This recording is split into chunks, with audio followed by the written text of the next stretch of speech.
জয় গুরু খামখেয়ালি প্রাণ চ্যানেলে আপনাদের স্বাগত। আজ আমরা পড়ব শ্রুতিস্মৃতি গ্রন্থ থেকে কিছু অংশ।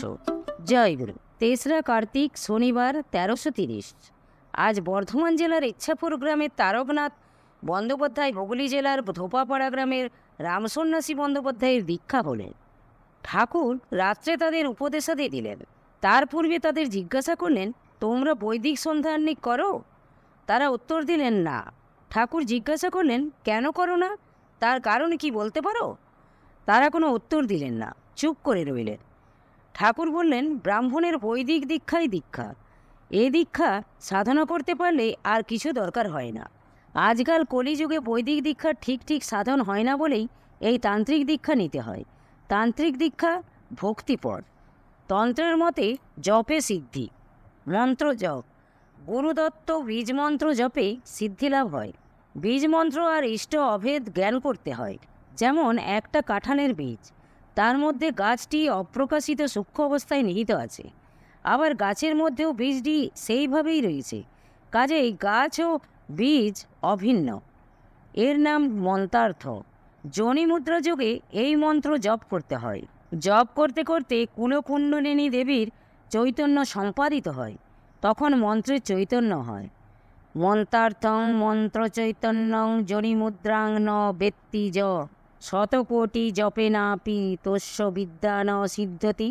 আমি যে ক্রিয়া দেব এও জপ, তবে এ জপের প্রণালী পৃথক। 6ই কার্তিক, মঙ্গলবার, ১৩৩০। আজ সন্ধ্যার পর বিহারী দাদা এসে উপস্থিত। ঠাকুরকে কিছু নিবেদন জানাবেন। তার নিবেদন কি জিজ্ঞাসা করায় তিনি ঠাকুরকে বললেন, ঠাকুর, শ্রাবণ মাসে আপনি যেভাবে আমায় দর্শন দেন, তারপর থেকে আমার আর চাকরি করা পোষালো না। চাকরি ছেড়ে আমি এই রকম ঘুরে বেড়াচ্ছি। চাকরিতে উন্নতিও হচ্ছিল, আমি পরিদর্শকের পদ পেয়েছিলাম। তারা আমায় ছাড়তে যাচ্ছিল না, কিন্তু আমার কিছু ভালো লাগলো না, তাই বেরিয়ে পড়লাম। ঠাকুর বললেন, দেখো, নানা কারণে তোমার ওপর আমার বিশ্বাস নেই। কোনো কোনো বিষয়ে তুমি আমার সঙ্গে তঞ্চকতাও করেছো। আমি তো তোমাকে প্রথমেই বলেছিলাম যে এখন তোমার সংসারে কেউ নেই, কোনো মহৎ উদ্দেশ্য নিয়ে জীবনটা অতিবাহিত করো। তোমার ঋণ শোধ হলো? বিহারী দাদা বলল, কই, সাংসারিক ঋণ আমার কিছু আছে বলে মনে হয় না। ঠাকুর বললেন, চাকরি করতে যাবার সময় বলেছিলে যে তোমার কিছু ঋণ আছে, সেটা পরিশোধ করার জন্যই চাকরি করতে যাচ্ছ। বিহারী দাদা বলল, হ্যাঁ, সেসব পরিশোধ হয়েছে। ঠাকুর বললেন, সংসার বলতে স্ত্রী পুত্রাদি কিংবা পিতামাতা প্রভৃতির প্রতি কর্তব্য বুদ্ধি নিয়েই সংসার। তোমার যখন সেরকম কোনো কর্তব্য নেই, তখন তোমার সংসারও নেই। এখন তুমি কি করতে চাও? বিহারী দাদা বলল, আমি কিছু জানি না ঠাকুর, মন প্রাণ দেহ সবই তোমায় দিয়েছি, তুমি যা করতে বলবে তাই করব। ঠাকুর বললেন, এ সমস্ত বড় কথা, মন প্রাণ দিতে পারলেই তো সব হয়ে গেল। বিহারী দাদা বলল, আমি আর কিছু জানি না ঠাকুর, আপনি যা ব্যবস্থা করবেন তাই আমার শ্রেয়।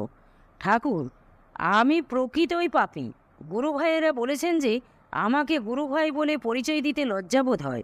এ কথা ঠিক কথা ঠাকুর, আমি মহা অপরাধী, পাপী, আমায় ক্ষমা করুন। এই কথা বলে হাত জোড় করে তিনি নত হয়ে বসলেন। ঠাকুর বললেন, গুরু তো সবসময়ই ক্ষমা করছেন, দোষকে দোষ বলে বুঝলেই হলো। তুমি যখন দোষকে দোষ বলে বুঝেছ আর তার জন্য অনুতপ্ত হচ্ছ, তখন তুমি ক্ষমা লাভ করেছ। এখন থেকে তুমি সন্ন্যাসের অধিকারী হওয়ার জন্য সাধনা করো। তুমি নির্বাণ শতক, কৌপিন পঞ্চক প্রভৃতি পাঠ করো ও অভ্যাস করো। শুধু অভ্যাস করলেই হবে না, নিজের জীবনে প্রতিফলিত করতে হবে। তুমি মন নও, বুদ্ধি নও, অহংকার নও, দেহ নও, তুমি আত্মস্বরূপ।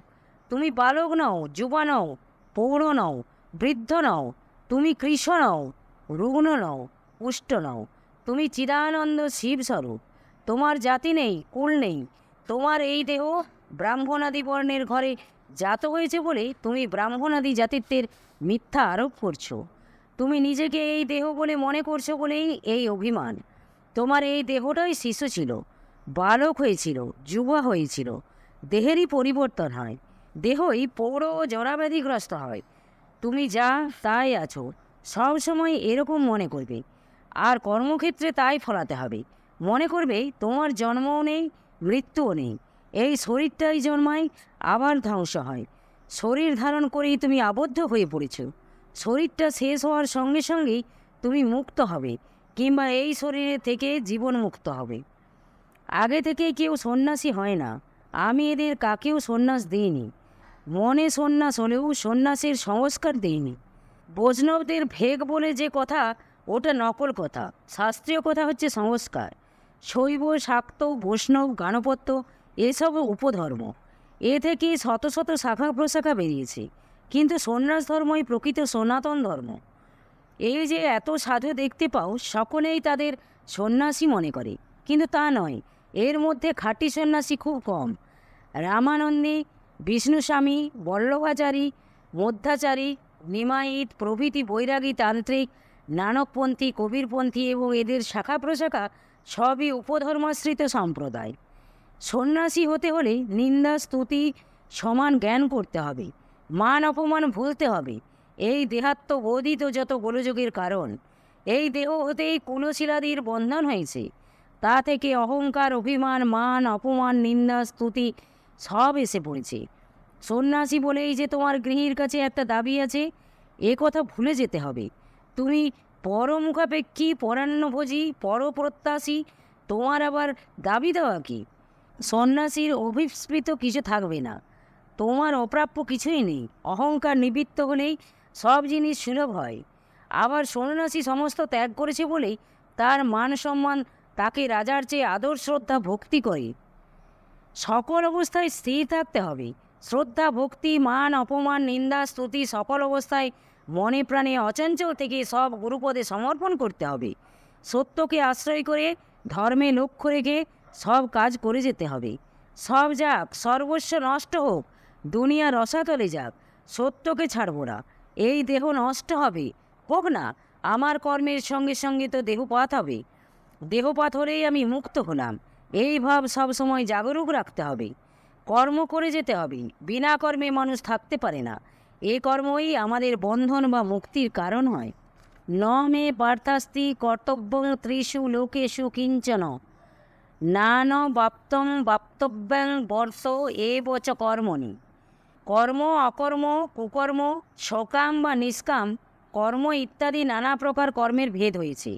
জড়বোধ হয়ে থাকার চেয়ে যা তা কর্ম করা ভালো। মূঢ়ের মতো নিষ্কর্ম হয়ে থাকার থেকে চুরি ডাকাতি করা ভালো, কারণ তমের চেয়ে বন্ধ ভালো। সন্ন্যাসীর গুরুর আদেশ পালন করা ছাড়া অন্য কিছু কর্তব্য নেই। এক গুরুর দ্বারা আদিষ্ট হয়ে সাধন ভোজন, যোগ যাগ, জপ তপ করা, আর না হয় এ দেহ মন বুদ্ধি তারই চরণে নিবেদন করে দিয়ে তারই উদ্দেশ্য সাধন পথে যন্ত্ররূপে সহায় হওয়া, তাকে যন্ত্রী করা, নিজে যন্ত্র হওয়া। গুরু ছাড়া সন্ন্যাসীদের অন্য সাধনা নেই। সেবা বলতে গা হাত পা টেপা, তামাক সাজা, শুধু এসব সেবা নয়। সেবা অনেক রকমের আছে। তার কাজের সহায়তার জন্য তারই যন্ত্রস্বরূপ হওয়া তারই সেবা। তোমাদের দ্বারাই আমার পরিচয়, কাজেই তোমাদের আদর্শ চরিত্র হওয়া চাই। তোমাদের স্বভাব চরিত্র এমন হওয়া চাই যাকে আদর্শ করে লোকে নিজের চরিত্র গড়তে পারে। তোমাদের গুণগান শুনলে আমি খুশি হই। বগুড়ার একটি ব্রহ্মচারী কলেরার সময় একটি মুসলমানের বাড়িতে সেবা করেছিল। রোগীর সেবা ছাড়াও যত প্রকার সম্ভব তার সাহায্য করেছিল। তাতে সেই লোকটি ব্রহ্মচারীর প্রতি এত আকৃষ্ট হয়েছিল যে যখন এক সময়ে আমি বগুড়া যাই, তখন আমার সঙ্গে দেখা করে সে বলল, ঠাকুর, আমার গায়ের ছাল ছাড়িয়ে যদি ওই ব্রহ্মচারীর পায়ের জুতা পরে দিই, তাতেও তার ঋণ পরিশোধ হবে না। শুনে আমার প্রাণে কত আনন্দ হলে বুঝতেই পারো। সেবা করতে হলে অকপটি প্রাণ দিয়ে সেবা করতে হয়। প্রকৃত সেবকের নিজের দেহজ্ঞান থাকবে না। আবশ্যক করে এই দেহ দিয়ে প্রাণ দিয়েও সেবা করতে হবে। জীবকে ঠিক শিব জ্ঞান করতে হবে। এ তো জীবের সেবা করছ না, এ তো শিবের সেবা।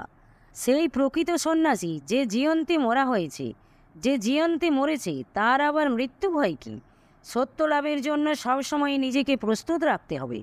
যে কোনো অবস্থা বা পরিবর্তনকে বরণ করার জন্য প্রস্তুত থাকা যায়। সুখ আসুক, দুঃখ আসুক, ভালো আসুক, মন্দ আসুক, ইষ্ট হোক, অনিষ্ট হোক, যাই হোক না কেন, সবটাকেই বীরের মতো বরণ করে নেবার জন্য প্রস্তুত হয়ে থাকতে হবে। বীর হওয়া চাই, বীর্যবান হওয়া চাই।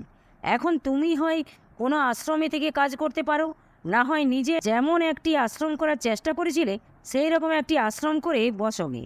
আগে জায়গা ঠিক করোগে। আমাদের যেখানে যা আশ্রম হয়েছে বা হচ্ছে তা গৃহী ভক্তদের দ্বারা প্রতিষ্ঠিত ও পরিচালিত। ওখানে 2-10 জন ভক্ত থাকলে ভালো হতো। আমার ইচ্ছা যে নদে জেলায় একটি আশ্রম করি। স্বরূপগঞ্জে মন্দ হয় না। নিজ নবদ্বীপের ওপর আমি হাড়ে চটা। ওখানকার লোকগুলোও ভালো নয়। বেশ, তুমি চেষ্টা করো গে। আগে জায়গা ঠিক করে বসো, সব হয়ে যাবে। সন্ন্যাসী আগে একটি ঝান্ডা গেড়ে দেয়, পরে লোকের সাহায্যে সব ঠিক হয়ে যায়। সেখানেই ইমারত অট্টালিকা হয়ে যায়। জয় গুরু, জয় গুরু। আজ এই পর্যন্তই। যদি আপনাদের ভালো লেগে থাকে তাহলে চ্যানেলটিকে সাবস্ক্রাইব করে সাথে থাকবেন। জয় গুরু, জয় গুরু।